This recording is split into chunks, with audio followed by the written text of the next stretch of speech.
моем детстве я выросла,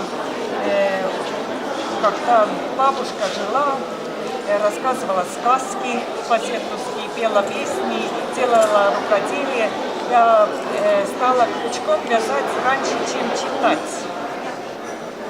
Так что я очень, сколько я помню, я любила делать рукоделие. Каждый день я работаю рукодельницем, делаю всякое. И кружева, и на станках, и плетю, и вот эти карусы. То есть в обычной жизни вы сейчас тоже занимаетесь? Это ваше, Да.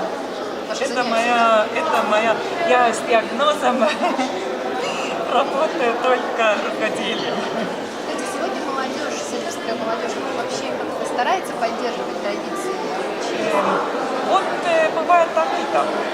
Как тут видели, дети приходят, у кого есть интерес, делают лету и не хотят заканчивать. А бывает так, попробую, не получилось, бегом. Но каждому свое. Нет смысла, что вот каждый и любит такое дело. Представьте, пожалуйста, фамилию и имя. Меня зовут Терья Лильма. Спасибо. Секундочку, можете еще вот сейчас